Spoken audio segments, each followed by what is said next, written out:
Engineer और ठेकेदारों में कभी बनती नहीं है, उसका रीज़न क्या होता है? जो मिस्त्री नहीं है और उन्होंने ठेकेदारी शुरू कर दी है, जी। तो शुरुआत में बहुत सारी दिक्कतें आती हैं, तो किन बातों का ध्यान रखना चाहिए? कोई नया मिस्त्री है, चाहे 4 है चाहे 5 है, कितने भी मिस्त्री, मगर एक आदमी अगर जिम्मेदार है तो सारे को संभालता वो रहेगा। आज हम एक ऐसे एक्सपीरियंस ठेकेदार से बात करेंगे जिन्होंने सालों तक साइट पे काम किया है और उनके अनुभव से समझते हैं कि ये काम कितना रिस्की है और कितना प्रॉफिटेबल है। क्योंकि एक व्यक्ति जब साइट पे काम करता है तो उसको चीज़ें बहुत मालूम होती हैं। और अब मैं बुलाना चाहूँगा अपने ठेकेदार साहब को कि जिनसे समझते हैं कि उनका एक्सपीरियंस क्या कहता है और उनका अनुभव क्या है साइट पे काम करके। तो ठेकेदार साहब, बहुत बहुत स्वागत है आपका हमारे चैनल सुजान ऑफिशियल में। सबसे पहले तो आप अपना नाम बताइए कि आपका नाम क्या है? सर हमारा नाम ननके मौर्या है। अच्छा, कहाँ से रहते हैं? सर हम बहराइच के रहने वाले हैं, मगर यहाँ अपना चिन्हट में मकान है। अच्छा अच्छा। जी। तो कितने सालों से काम कर रहे हैं? सर सन 2002 से हमने करीब मिस्त्री हैं अच्छा, और सन 2012 से हम ठेकेदार हैं। 2012 से। जी। क्या अनुभव रहा आपका, ये काम कैसा है? सर एक तो हम खुद के मिस्त्री रहे अपना, ये तो बहुत अच्छी बात है। और खुद के अगर मिस्त्री हैं हम्म, तो हमको बहुत सारी नॉलेज पहले से है। हमें मिस्त्री के भरोसे नहीं रहना है कि मिस्त्री जो बताए वो हम करेंगे। जब हम स्वयं के मिस्त्री रहेंगे तो हमें मिस्त्री से कोई लेन देन नहीं है। मगर साइड पे कोई भी साइड है तो एक साइड पे एक मिस्त्री शुरू से अंत तक रहना चाहिए, अच्छा। क्योंकि हर काम उसके नॉलेज में रहेगा तो कोई गलतियां नहीं होनी पाएंगी। क्योंकि हम 2 बार या 3 बार दिन में साइट पे जा सकते हैं और एक आदमी की जिम्मेदारी पे पूरा काम रहेगा तो उससे हम पूछ सकते हैं कि आपने ये यहाँ ये काम हमने बता के गए थे तो सही है या गलत है। दूसरी चीज़, कोई नया मिस्त्री है, चाहे 4 है चाहे 5 है, कितने भी मिस्त्री, मगर एक आदमी अगर जिम्मेदार है तो सारे को संभालता वो रहेगा। और मिस्त्रियों के भरोसे हमको नहीं रहना है। अच्छा, आपके कहने का मतलब है कोई एक ऐसा वफादार व्यक्ति जी। या कोई एक ऐसा भरोसेमंद व्यक्ति साइट पे होना चाहिए जो कि आपके ना होने के बावजूद भी आपकी आँख कान और जी। सब कुछ बन के रहे। जी सर। अगर आप साइट पे ना भी हो तब भी आपके काम आसानी से चलते रहें। अच्छा, जी। ये बताइए, आपने कहा कि आप खुद स्वयं एक मिस्त्री हैं, जी। क्या सीखना चाहिए कि वो नुकसान ना उठाए? सर नए जो ठेकेदार आज के डेट में तैयार हो रहे हैं उनकी गलतियां कहाँ पर होती हैं, वो मिस्त्री के सहारे रहते हैं। उनको खुद को जानकारी है नहीं, जो मिस्त्री बताया वो करते चले गए। और जो वहाँ का कोई साइड इंजीनियर है या आर्किटेक्ट है वो 24 घंटा वहाँ पर आके उसको नहीं बता सकता है, वो दूसरे तीसरे दिन ही आ सकता है।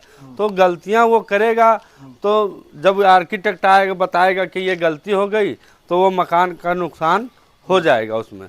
और हर चीज़ वो नहीं कर सकता है, जब उसको खुद की जानकारी नहीं है तो बता नहीं पाएगा कोई मिस्त्री लेबरों को। इसलिए वो मकान में टाई बीम है, हर बहुत पहली चीज़ तो टाई बीम में बहुत कायदे से ध्यान रखना चाहिए कि हमारी सरिया कैसे बंधी है और ढलाई कैसे हो रही है। पहली चीज़ टाई बीम और कॉलम और फुटिंग में बहुत ज़रूरी है कि हमको ध्यान से रखना है। फुटिंग में मतलब जहाँ पे कॉलम रखते हैं जी, तो उसको उसकी जानकारी लेना बहुत ज़रूरी है। जी, जो टाइमिंग पड़ता है, जी, उसकी मेजरमेंट, उसका साइज़ वगैरह उसको ध्यान में रख के जी। बहुत अच्छा। मान के चलिए अगर किसी के पास एक्सपीरियंस नहीं है, उसको अनुभव नहीं है कि पिलर पोजीशन देना चाहिए, कहाँ पे देना चाहिए, और इंजीनियर्स भी होते हैं किसी कंपनी में, तो ज़्यादातर वैसे जो ठेकेदार होते हैं वो नॉर्मली किसी एक व्यक्ति का मकान बना रहे होते हैं। पर्टिकुलर छोटे ठेकेदारों को तो डायरेक्ट बड़ी कंपनियों में काम नहीं मिलता। अब जो कंपनियां होती हैं उनके खुद के इंजीनियर्स होते हैं। हमने अक्सर देखा है कि इंजीनियर और ठेकेदारों में कभी बनती नहीं है, उसका रीज़न क्या होता है? सर उसका रीज़न यही है कि जो मिस्त्री बन के ठेकेदार बना हुआ है उसको खुद का इतना अनुभव है कि करके सीखा है और वो पढ़ के सीखा है। हाँ। तो जो करके सीखा उसको एक एक चीज़ नॉलेज है, और जो पढ़ के सीखा है वो पढ़ाई के हिसाब से चलेगा, और पढ़ाई के हिसाब से हर चीज़ नहीं कर सकता है वो। कि प्लास्टर के टाइम पे कुछ मिस्त्री कहते हैं कि या तो साहुल में प्लास्टर ले लो जी, या फिर फंटे में ले लो, जी, बट अगर सीधा देखा जाए प्लास्टर, उसको सीधा रखने के लिए कुछ इंजीनियर्स बताते हैं कि हमें पूरी दीवार में कम से कम 5-6 जगह पॉइंट ले लेना चाहिए, टाँचे मार के, जैसे लेवल निकाल लिया, यस सर, टाँचे समझ। मार दिए, बीच में 1-2 टाँचे मार दिए, जी जी सूता रख के उस पे लेवल चेक कर लिया जी और उसके बाद प्लास्टर करेंगे तो आपका प्लास्टर बिल्कुल सीधा आ जाता है। लेकिन हमने देखा है कि इन सब के बावजूद भी जब प्लास्टर सूखता है तो कहीं-कहीं प्लास्टर दब जाता है। ये प्लास्टर सूखता है तो सूद भर तो वो सूखेगा तो अंदर दबेगा जरूर, हुँ, और जो सूता से प्लास्टर होगा हुँ। तो उसमें एक तो समय उसमें ज़्यादा लगेगा, तो ये तो नुकसान की चीज़ ये है। तो नुकसान की चीज। मगर फंटे में और साहुल में प्लास्टर हो होगा, सकता है। और उसमें कोई अगर फंटे में प्लास्टर अगर कट गया है हुँ, तो उसको प्लास्टर करने में बहुत आसानी रहेगा हुँ, और उसको कम समय में हो जाएगा। हुँ, अगर साहुल और फंटा में प्लास्टर पहले दोनों फण बना लिया जाए, प्लास्टर काट दिया जाए फंटे में, हुँ, तो बहुत जल्दी वो प्लास्टर हो जाएगा और बहुत शुद्ध हो जाएगा। मगर हर मिस्त्री क्या करते हैं, बगैर साहुल लगाए प्लास्टर करते हैं, हुँ। तो इसलिए उनको रुसियाने और रूसा मारने में समय लगता है और वो गुलथी गुलथा जगह जगह निकल आता है, फंटे में नहीं हो पाता है। अच्छा। और सूता से, अगर सूता से हम सब कर तो जरूर देंगे, हाँ। मगर कहीं पर उसको साहुल नहीं मिल पाएगा, हुँ। क्योंकि दीवार कहीं अंदर है कहीं बाहर है, ओवरऑल क्योंकि कुल एक चीज़ मिला में के हो अगर सकती है। सीधा सा मतलब निकाला जाए कि चाहे आप सूते से ले लीजिए, जी चाहे आप फंटे से ले लीजिए और चाहे साहुल से ले लीजिए, जी प्लास्टर सूखने के बाद कहीं ना कहीं वो जी अंदर दबेगा। जी इसी के लिए पुट्टी का इस्तेमाल करते हैं कि कहीं ना कहीं अगर आपकी दीवार अंदर दब गई है या थोड़ा सा अंदर हो गई है दीवार, क्योंकि बिल्कुल सीधा निकालना तो बहुत इम्पॉसिबल है। हो भी जाता है, कई मिस्त्री ऐसे टेक्निकल हैं जो बिल्कुल सीधी दीवार उतार देते हैं, लेकिन ज़्यादातर जगह यही होता है कि हल्का सा सांस रह जाती है फंटा और दीवार के बीच, जी, तो दोनों उसको जोड़ पुट्टी में कवर कर दिया में जाता है। पुट्टी में कवर होगा सर। तो इस चीज़ को एक्सेप्ट करना चाहिए, बहस नहीं फंसाना चाहिए। काफ़ी इंजीनियर्स इस बात पे बहस फंसाते हैं। तो बड़ी बड़ी कंपनियों में होता होगा, बिल्कुल सीधा प्लास्टर निकालते होंगे। अगर आपके अनुभव में कोई ऐसा है तो आप कमेंट करके बताइएगा। अगर आपको उसकी सॉल्यूशन मालूम है तो वो भी आप कमेंट में बता सकते हैं। जो हमारे एक्सपीरियंस ठेकेदार या फिर जो हमारे इंजीनियर साहब है, अगर देख रहे हैं तो उनको अगर अनुभव है इस चीज़ का कि वो प्लास्टर किस तरह सीधा उतार सकते हैं, तो अपना अनुभव शेयर कर सकते हैं। अच्छा ये बताइए, साइट पे कोई ऐसा इंसिडेंस जो बहुत ज़्यादा दुखी हो गया हो, मतलब आपको बहुत नुकसान हो गया हो, कोई ऐसा कांड साइट पे हो गया है जी कि जिससे आपको बहुत बड़ा नुकसान हो गया? ये हमारे व्यूवर्स के लिए कि आगे उनको इस चीज़ का ध्यान रखना चाहिए।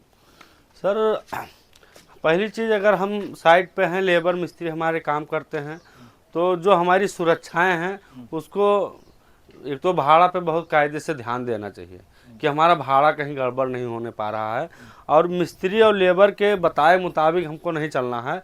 हमें अपने सेफ्टी बेल्ट है या हेलमेट है, ये सब चीज़ यूज करने की हमारी बहुत सख्त ज़रूरी है। खुदा न खास्ता कोई धोखा हो जाता है, गिर जाता है, तो ठेकेदार के ऊपर पूरा वो आ जाता है, इसलिए नुकसान तो हो ही सकता है अगर अगर मैं दिक्कत ये है। बोलूँ कि काम उठाने से पहले जी अगर सत्यापन अगर आप कर लिए लेबरों से, कि जो लेबर आप हायर कर रहे हैं, अब आप जाहिर सी बात है आप ठेकेदार हैं तो डेली बाजार के मिस्त्रियों से तो काम कराएंगे नहीं। जी आप नहीं, ऐसे मिस्त्री या लेबर बुलाएंगे जो साइट पे रुक के काम करेंगे। यस तो सत्यापन करना कितना ज़रूरी है? सर, सत्यापन करना। सत्यापन में देखिए, मैं इजीली बता दूं व्यूवर्स को, सत्यापन में होता क्या है कि आप लेबर से उसका आधार कार्ड और उसके घर का एड्रेस लेते हैं, कि जिसमें फ्यूचर में कभी कोई ऐसा हो कि साइट से कोई भाग गया है बिना बताए, या फिर कोई चोरी चकारी का मसला है, या कोई ऐसी चीज़ हो गई है कि काम करते वक्त उनको चोट चपेट आ गई है, बहुत ज़्यादा सीरियस कंडीशन है। सत्यापन से पुलिस केस में काफ़ी फ़ायदा होता है और आप काफ़ी हद तक के इससे बच सकते हैं। आपको लेबर से लेकर के हर चीज़ की, उसके घर वालों की, सबकी नॉलेज रहती है। आप सब चीज़ इन्फॉर्म कर सकते हैं उसके घर वालों की। जी बताइए। जी सर, ये सत्यापन की बात एकदम सही है सर। सत्यापन करवाना बहुत ज़रूरी है, क्योंकि अगर हम कोई भी पुलिस आएगी तो पहली बात आपसे पूछेगी कि आपने ये आदमी इतने साल से या इतने दिन से आपके पास काम कर रहा था, तो आपने सत्यापन करवाया या नहीं करवाया। अगर नहीं करवाया तो आप उसको नहीं ढूंढ सकते हैं। अगर सत्यापन है तो आप उसको कहीं भी है तो आप उसको ढूंढ सकते हैं, पता लगा सकते हैं सर। अच्छा ठेकेदार साहब ये बताइए, शुरू शुरू में जो ठेकेदार होते हैं जी तो उनके पास तो अपनी शटरिंग होती नहीं है, जी इस चीज में काफी नुकसान होता है क्या, मतलब काम में डिले वगैरह होती है? ये बिल्कुल होती है सर। अगर अपनी खुद की शटरिंग अगर नहीं है हाँ। तो ये तो शटरिंग लगाते समय शटरिंग वाले बहुत सारी बताते हैं कि आज बत्ता नहीं, आज बल्लियाँ नहीं हैं, यहाँ जो भी वो बता देंगे आपको मानना पड़ेगा। अगर आपको खुद की जानकारी है तो आप उनके बताए हुए पर बात नहीं मानेंगे।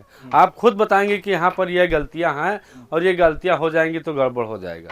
अगर शटरिंग कहीं दब गई या बल्ली गिर गई या कोई बात है तो आप शटरिंग लगाने के पहले आप एक एक बल्ली के नीचे एक एक फच्चर लगा होना चाहिए, पलाई का टुकड़ा लगाना होना चाहिए और दुरमुट से ठोक के तो हमको पलाई रख के और बल्ली लगानी चाहिए। और एक एक बल्ली को हमको चेक करना है कि कोई बल्ली कोई ढीली तो नहीं है। ऊपर चढ़ के हमको चेक करना है कि कहीं दब रही है, ऊंची नीची लेबल करना। पहली बार लेबल करिए, उसके बाद सरिया बांधने के बाद फिर लेबल करिए और लेबल निकाल करके उसको फिर इंची टेप से लेबल जगह जगह ना, 2 बार लेबल करना जी, और एक सरिया बांधने के बाद भी लेबल करना है सर। अगर साइड बॉटम है सर तो लेबल निकाल के कॉलम टू कॉलम और इंची टेप से जगह जगह बॉटम को अपना नाप लेना है कि कहीं ऊंचा है या नीचा है क्या है, तो उसको सरिया बांधने के बाद वो लेबल हमको करना बहुत जरूरी है। अगर लेबल सही नहीं होता है तो सिले में बहुत ज़्यादा पीओपी में दिक्कत होती है, ऊंचा नीचा होता है और पीओपी ज़्यादा मोटी रुक नहीं सकती है, गिर जाती है साल खान के बाद। अच्छा ठेकेदार साहब, अनुभव बताइए आपका कि आप कितनी साइडें कंप्लीट कर चुके हैं सर? सन 2012 से जब से हमने ठेकेदारी शुरू की है सर, करीब 400 मकान हमने फाइनल किया है। 400? जी सर। और मिस्त्री की लाइन में तो बहुत जगह काम किया। सीखते सीखते आदमी जो जिंदगी भर सीखता है मगर सीख नहीं पाता है सर। आसपास जितने भी मकान दिख रहे हैं जी, मैं एक बार कैमरामैन से कहूँगा दिखाइए, और इसके पीछे भी बहुत बड़ी कॉलोनी है, सामने अगर रोड पे जाएंगे तो ये सारे ही मकान आपने बनाए? जी सर, ये और सारे इसके मकान। अलावा और भी साइट चल रही है? जी सर, एक अमोली लाइन पे चल रही है, मल्हौर में हमारी साइट चल रही है सर, ये रैथा रोड पे अपनी साइट चल रही है सर। तो और भी साइडें हैं। शुरुआत में प्रॉफिट हुआ या लास्ट में? अभी मतलब अभी प्रॉफिट आना चालू हुआ? सर शुरुआत में छोटा काम हमने लिया कि हम खुद करके अपने बूथ करें, तो उसमें भी फायदा हुआ। और बीच में हमसे कुछ नुकसान हुआ कि हमको जानकारियां कम थी, मिस्त्री जगह जगह के लाके लगाए, उनसे गलतियां हो तो उससे पैसा हमारा मरा है। अच्छा। मगर जब खुद की जानकारी हुई तो आज तक कोई पैसा फिलहाल नहीं मरा। नुकसान मिस्त्रियों के कारण नुकसान हुआ और सरकारी काम है तो उसको रिपेयर करने में दोबारा जी सर, दीवार कोई गड़बड़ हो गई, गिराई या कॉलम गड़बड़ हुआ गया, फिर उसको हटाया, शटरिंग गड़बड़ हुई उसकी भरपाई किया, इसमें हमारा नुकसान हुआ है। मगर जब से एक बार जब तक नुकसान हो नहीं जाता है तब तक वो आपको जानकारी नहीं होती है। एक बार जब नुकसान हो गया तो खुद को खड़ा होके और काम कराएगा और रहेगा, क्योंकि नुकसान नहीं होना चाहिए। अब नुकसान तो वैसे काम में इस काम में हो ही नहीं सकता। हर बिजनेस का उसूल है कि जब तक कि आपका नुकसान नहीं होगा ना आपको अनुभव होगा, और बिजनेस का रोल ही यही है कि बिजनेस में हमेशा प्रॉफिट नहीं होता है, कभी नुकसान भी होता है तो कभी प्रॉफिट भी। और खुद की सर शटरिंग है या सरिया है, सारी की जानकारी आपको रखनी है कि हमारी सरिया बन रही है, दीवार टू दीवार हमारा लेंथ कटी है या नहीं कटी है, इसकी ज्वाइंटेड क्या है, इसका कितना क्लम बांधा गया है या कहाँ से इसका किरंक उठाया गया है, सारी जानकारी सरिया के बारे में स्लैब के समय सरिया की बहुत प्रॉपर तरीके से जानकारी आपको होनी चाहिए। और एक एक चीज़ें को चेक करना चाहिए कि सरिया कहीं गलत तो नहीं पीछी है इसमें। और किरंक उठाना बहुत ज़रूरी है स्लैब के अंदर। किरंक सर, वो जो साइडों में सरिया थोड़ी सी उठाई जाती है। यस सर, उससे क्या है हमारे मकान दीवार के ऊपर लोड नहीं आता है। अच्छा जी। तो गाइस उम्मीद है आपको वीडियो बहुत पसंद आया होगा, और अगर इन ठेकेदार साहब का आपको नंबर चाहिए तो मैंने डिस्क्रिप्शन में दिया है। अगर आपको लखनऊ के अंदर या यूपी ऑल ओवर यूपी आपको कोई काम कराना है तो हमारे ठेकेदार साहब का नंबर डिस्क्रिप्शन में है, आप उस पर कॉल करके फुल डिटेल ले सकते हैं और इनसे काम ले सकते हैं। सो गाइस चैनल को सब्सक्राइब करना मत भूलिएगा। चैनल का नाम है शुजान ऑफिशियल, और इस वीडियो को शेयर कर दीजिए ताकि और लोगों के काम आ सके। तो जो लोग इस काम में नए हैं उनके लिए यूज़फुल थोड़ा सा हो जाएगा, थोड़ी उनकी भी मदद हो जाएगी।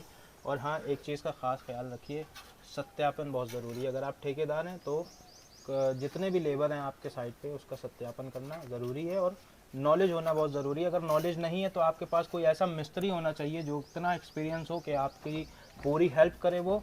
उम्मीद है आपको वीडियो पसंद आया होगा। आप अब तक के लिए इतना ही, और नई वीडियो में लेके आऊँगा इन्फॉर्मेशन, तो उसके लिए चैनल को सब्सक्राइब करिए।